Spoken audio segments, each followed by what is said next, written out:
Hello there, how's it going? This YouTube channel I have, I set up a Facebook page.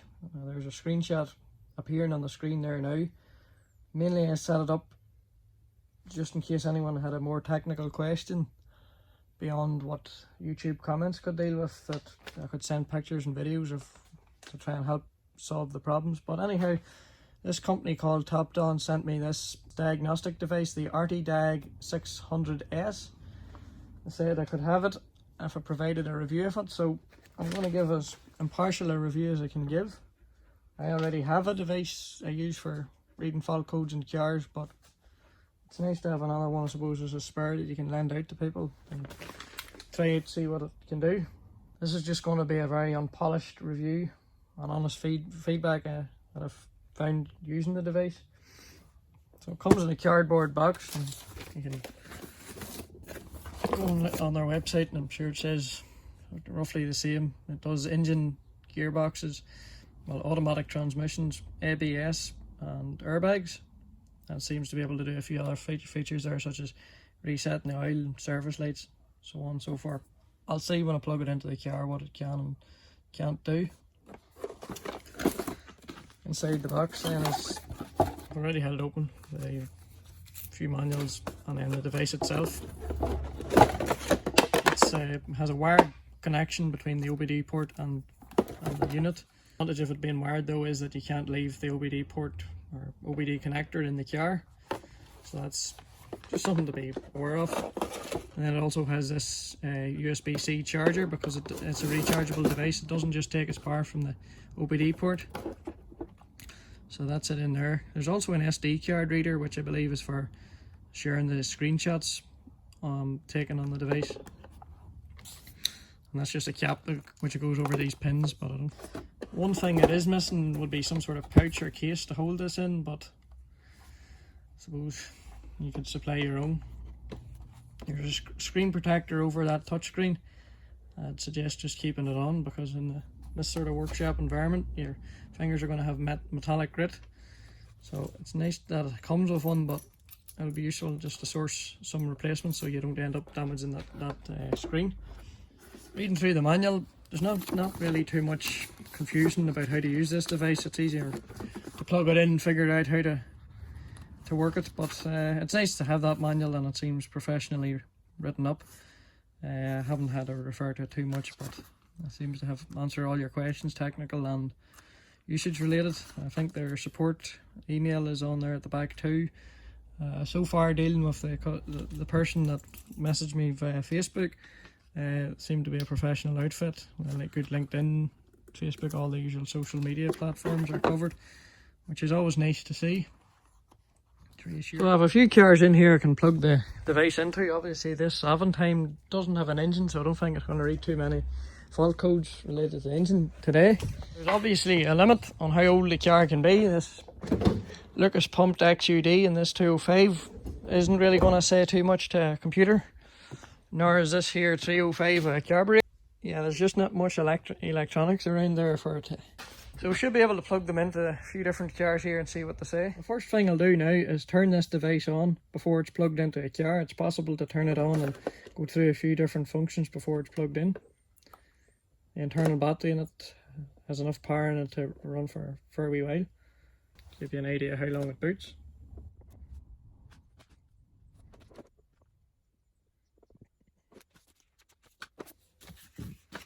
Okay, so it says supported system and software. A useful feature this device has is the photo album, where you can take screenshots. So this button here will take a screenshot of anything that appears on the screen. That's it saved. It's useful just for being able to send someone, if they come out to the shed here and get fault codes read, you can take a screenshot and then send them on to them. So everything is saved inside the photo album. There's some fault codes here I obtained from the 407 there a few weeks ago. So there's one there. If I go to share, Bluetooth or email's handy enough. I can email them to myself and see them on the phone. The OBD port in these C classes is located down in under here. So I'll plug the device in there. So these are the modules that you can read on the car: the engine, the ASM shift module, which is the automatic gearbox. ESP would relate to the ABS and the traction control, and then SRS is related to the airbag. So basically the 4 systems that has been mentioned on the box that this device come with. You can go in here and read the fault codes in. So you can, another thing worth mentioning is that you have the ability to navigate using these buttons such as this, or it has a good quality capacitive touchscreen. That all works fairly well. Read fault code, and there's no engine faults with this car, so that's okay. And you can read the data stream. So if you go in here to read data stream, you can read a raft of different parameters on the engine, or just for example parameters related to the EGR valve. As a very random example, you have the ability to record them, which can be useful if you want to record it now against after it has been fixed. And you have it graphically displayed, so I'll start the car up just to show that. And then in this instance it shows the engine RPM. It is a wee bit down on the order of magnitude, saying 75 RPM, but it's more like 750 RPM. All the same, it's given a nice wee graph that if you rev the car, it reacts accordingly. One thing worth noting though is that this Mercedes is putting up a message for brake pad wear. A fairly easy problem to resolve without actually needing a computer, but it didn't actually show the fault code. This maintenance mode here in the middle though would be useful for put a new battery in, for this being a stop-start model. But there's a useful one there, is brake. So if I'm going to change the brake pads in the back of this car, I need to put the brakes into service mode, so I'll try doing that on this car just to see. Have to select the model now.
Inside this 407 then, it has a few ABS related faults. The brake pedal switch stopped working there a few weeks ago, which made it difficult to get it out of park, because it uses a signal from the brake pedal switch to release. When it senses the fault, it actually does release the wee lock there automatically, but there is still a fault there, and then an ABS fault come up a few days before I stopped driving this car. I bought that C4 purely for fuel economy reasons. This 407, don't buy an automatic 407 you want fuel economy. It really is terrible on fuel. But nonetheless, you'll plug the machine in here and see what faults it can show. The 407 has its OBD port here under the central armrest. You push that wee button in there at the top and the cover comes off. Weird place for it to be, but that's where it is. And then we can plug this end of the computer in, or the car. It automatically boots up. Now when on the main menu, the most obvious choice to go to is diagnostics, or diagnosis, auto search.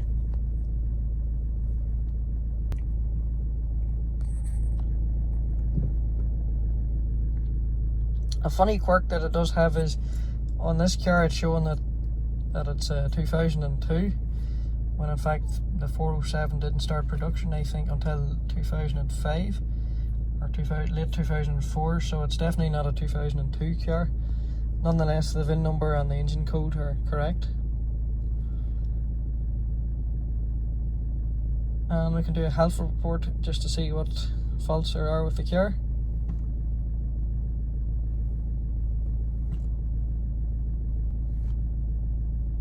Most of the functions are, so now fault codes come up on the car. So interestingly, I have an engine ECU problem, an automatic gearbox problem. The ABS, which is the system I've plugged it in for, isn't showing a fault code, and the airbags are fine. And there's also the ability to read the power steering messages. Although this car has an electronic pump.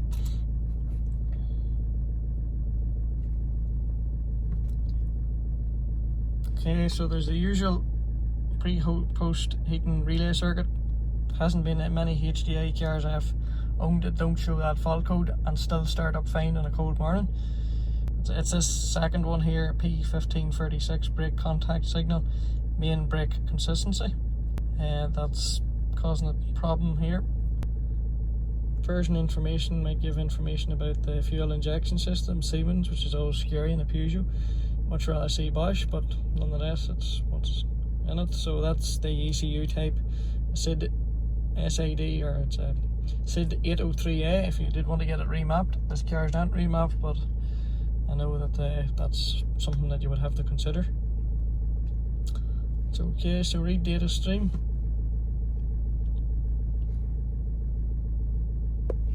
See how clogged the particle filter is.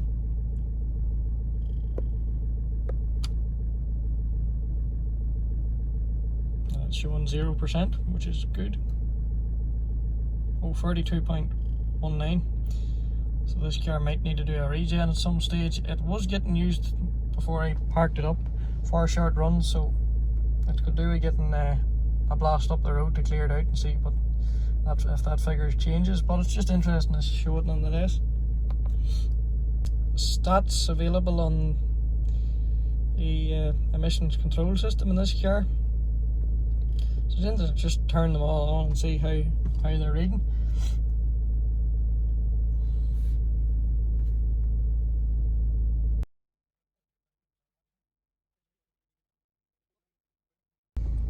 Now if I read the fault codes for the automatic gearbox.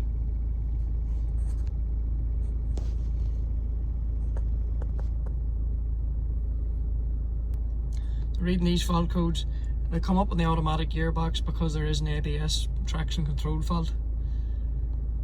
And I know that there's one of the front ABS sensors is faulty at the moment, so I need to look at that. Now to enter the ABS system, which I would expect to show a fault because the car is showing a fault, but we'll see what's happening here. I guess you have to dial into these three menus. I can't remember which one it is. It's one of these three that you have to go into first. So I'll just...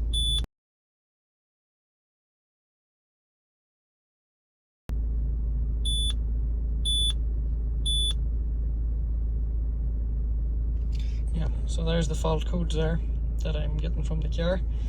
Front right hand ABS sensor, and there's a stop lamp signal coherence, so I need to look and see if there's a problem with the brake light switch. It's located in there in that footwell. I'll make a separate video on dealing with these problems, but it's interesting to have them displayed like that, so I can then send or take that screenshot. So it's in the album. I'll plug the fault code reader into the Jag here and see what it says. I recently had an ABS fault and then I replaced an O2 sensor, so it might still have some historic codes, but everything that it had recently has been fixed. Of course it's a Jag, so there's always going to be something that needs fixed. But we'll plug the code reader in here.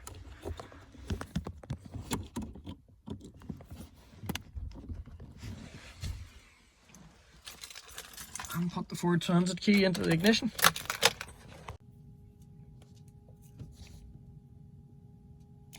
It with my normal fault code reader needs me to type the VIN number in, so it'll be interesting to see if this one is the same.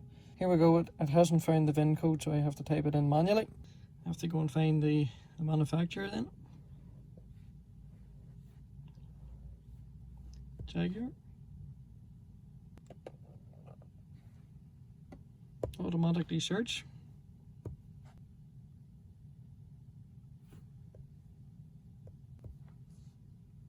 But we'll continue anyhow, see what it says. Health report.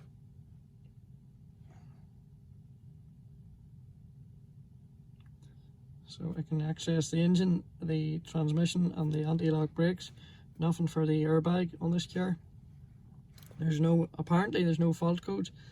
I can go in and see what it's saying. So the engine has no fault codes. No fault codes, yep.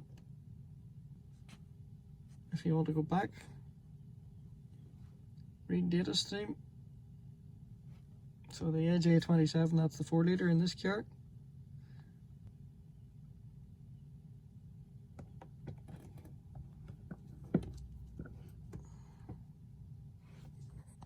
And there's a slew of different bits of information again on this car for the live data stream. I'll select all and just show everything in red. I'll turn the engine on.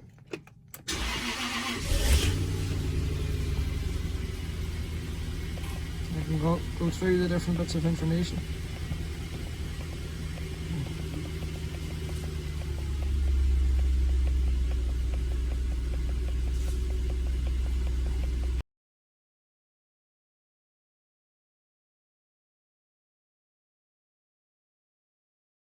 So the fact it can't really read all the live data stream functions on this old Jag, not a big problem.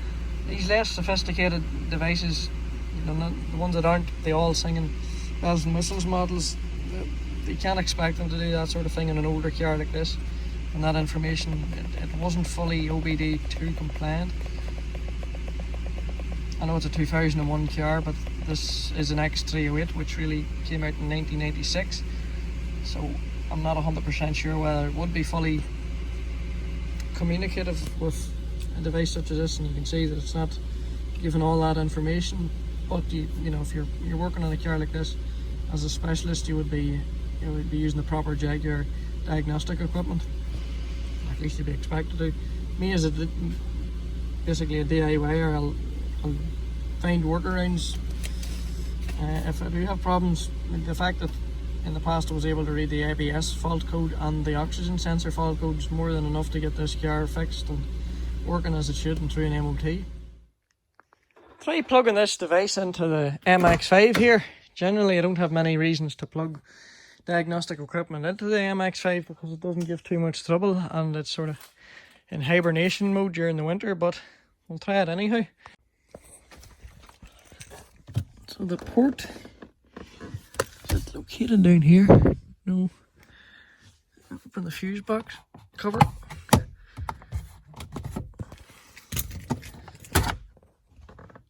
And there's the OBD port there.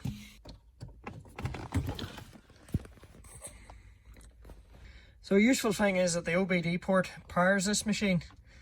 You don't need to charge it up, although you can then charge it up using the USB-C charger or charging port on the side. And if you want to use it when it's not connected to the car, you can do that. I'll open the bonnet in this car and try and create a problem for it. Remove a sensor or something here that just can throw up the engine management light and see if the fault code reader will show it up.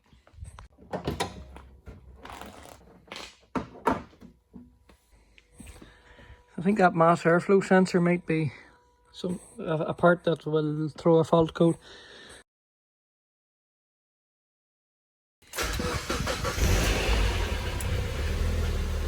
Okay, so the engine management light is now on. It wasn't before. We'll read the fault codes and see what it says.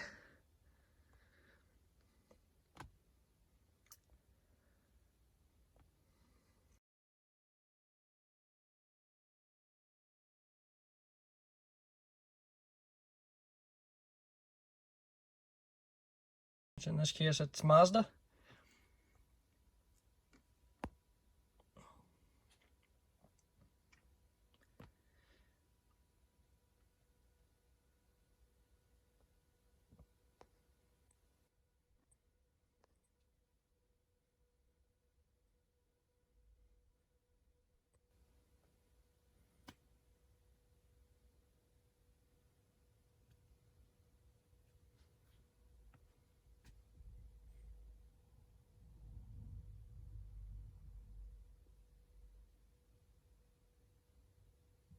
Okay, so it shows that there's a problem with the engine.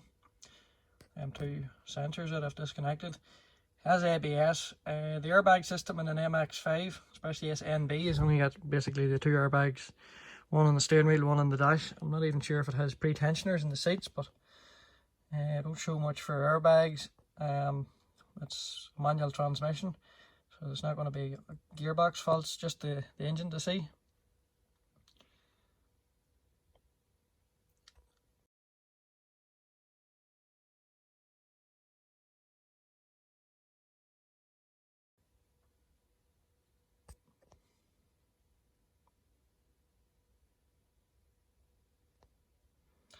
So it shows that there's a fault with the MAF sensor.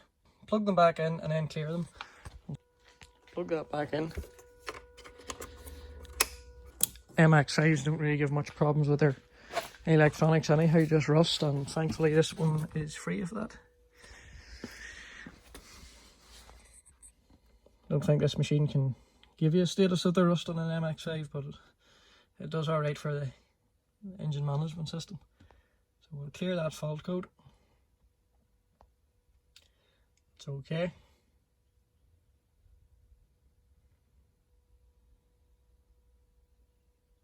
There's no fault codes. And if I start the car up, hopefully the engine management light will be gone. Which it is. So it works fairly well on an MX-5. Obviously a more basic car, there's less modules to read fault codes on. I'll plug it into the Berlingo here and see what fault codes it shows. Unfortunately the Berlingo got wrote off in December. Somebody slid in the ice into the side of me and basically took the axle out in the door and whatnot. It was deemed too expensive to repair, which was unfortunate. The thing was driving fantastically and a very useful wee car slash van. Didn't know what it wanted to be, but yeah, still running, still starts. Sort of tries to drive despite the bent back axle, but we'll see what fault codes they are. My friend took the airbag from the centre of the steering wheel to do a Peugeot partner. That's out, at least it'll show a fault code. It's quite obvious what the fault is, but we'll see what if the machine can diagnose it. The other airbag's in place, but I think the power steering's not working because of a damaged cable at the front. But the van still starts. Yeah, it still starts. So we'll plug it in. The OBD port on a Berlingo is in the glove box. There you go.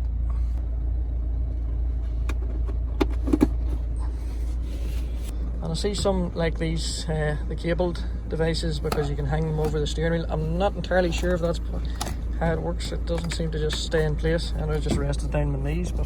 But even if it doesn't sit in the steering wheel, at least you can set it here in the passenger side seat or on your lap. Read the fault codes on this Berlingo. Do an auto search, see if it can do the VIN lookup. Please connect with diagnostic cable. I just checked that the cable's connected in fully, which it is. Cancel.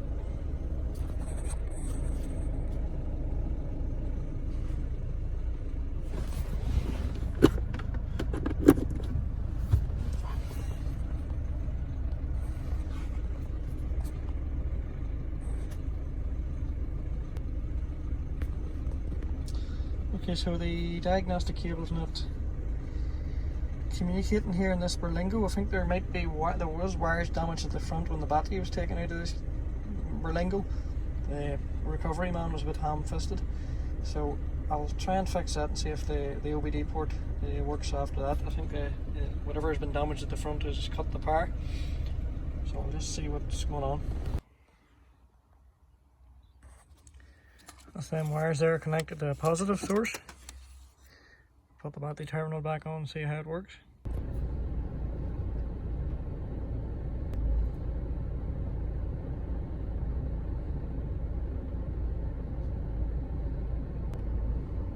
So it hasn't done a VIN lookup on this Berlingo.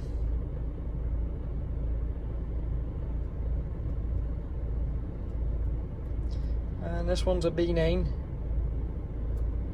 The health report.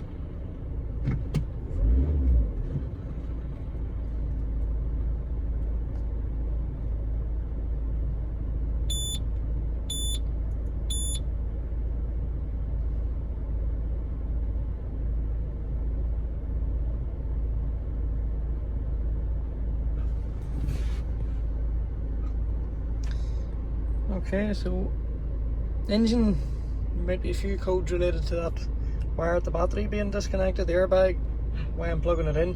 The electric power steering wasn't working because the power supply was cut when that wire was disconnected. So engine system. Read fault code. Yeah, this is a problem this engine was having before it got wrote off. Nokia injectors. It's the Siemens system, or we'll find out here actually now, and these were all out of tolerance. I tried on using the Lexia machine for Citroen to calibrate them again, but they kept going out, so I think this engine was actually eventually what I needed is a set of injectors. Air fault codes I know about. I get module information. Yeah, if the Continental fuel injection system and injectors, I think that's Delphi, and Siemens may have done a bit of corporate shuffling over the years. It's the inferior system to Bosch, basically. SID 807 size Siemens, so yeah, that's what it has. I don't even need to clear the fault memory and read data stream. It's useful if there's an oddball fault that you're trying to diagnose, but I don't need to do it here in this car. I can see what the other faults are about. Airbag.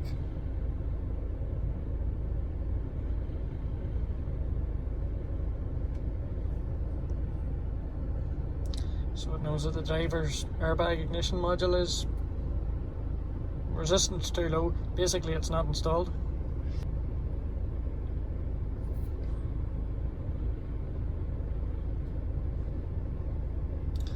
Okay, so there's some electrical problem, maybe not getting power to the power steering. I would need to go checking wires. That's a problem that has happened since this car got wrote off. Obviously, I haven't driven it again since. There might be a broken wire up around the front, although it did take the damage to the side. I'm not sure what the recovery man did damage things, so that's a problem there. But then you use that information, the fact that it doesn't have any power going to it, you then start looking for a wiring diagram to see where it gets its power from, what fuses you have to check, if there's relays, things like that. These machines, they're only the start of your troubleshooting process. So that's the Berlingo. It does read the fault codes on the Berlingo. So an interesting thing about these updates is that there is free updates for life. This device has Wi-Fi built in. I was having problems because I initially set up this device at home, connected it to the Wi-Fi at home.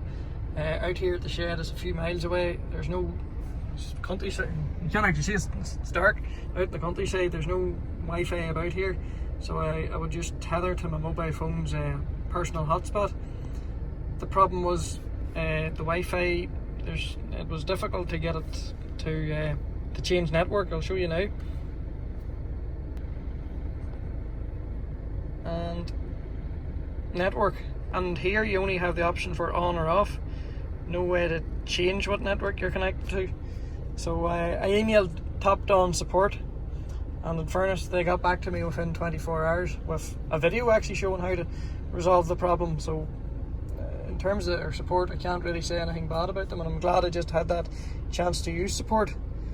So too, if you do come across this issue where you're needing to change your Wi-Fi network, you scroll down, or one of them gestures like a phone would do, hold your finger on the Wi-Fi symbol, and that provides a list of the networks.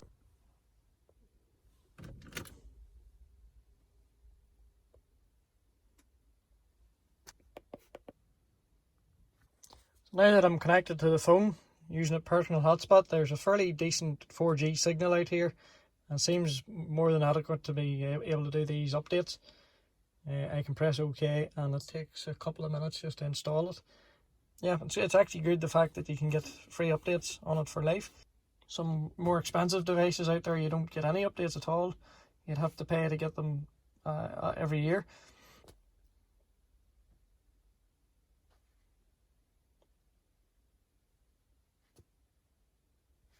So that's it now, running the update process.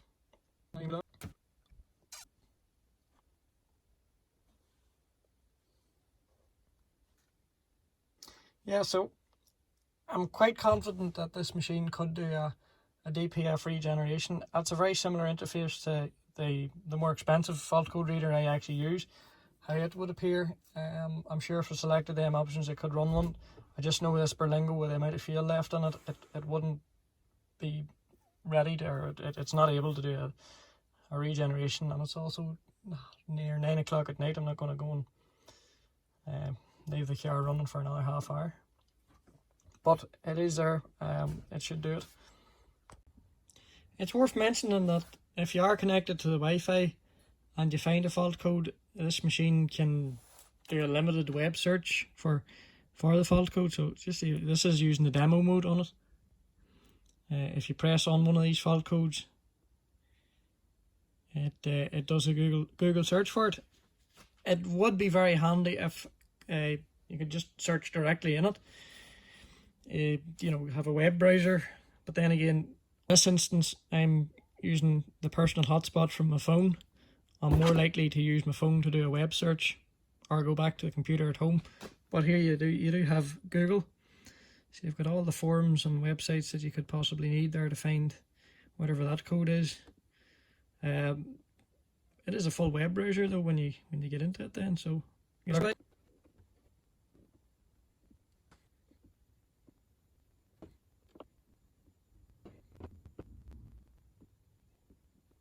it's not as useful as going on your phone and typing the same thing in, but a nice feature that they've included all the same. If they had given a fully functional web browser, perhaps it would have been more useful, but it still works. You can go onto websites there and have a wee gander at what fault codes, what they may relate to, or common fixes. It's there. It's worth mentioning. Now, I have a few useful bits of information in here in repair info.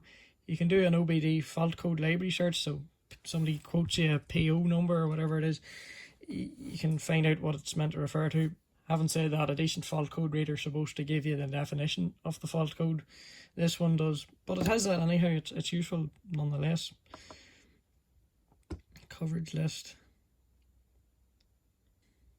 It must be a way to search for what cars this machine will cover.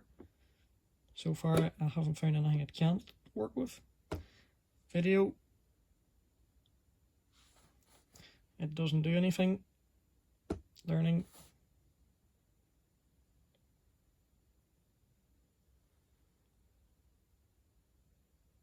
Yeah, I'm not sure you would really need these features in here. They're more like gimmicks that they put on. To conclude then, the machine does exactly what it needs to do. Reading fault codes on engines, airbags, ABS and automatic transmissions. More than plenty of functionality for the most DIYers.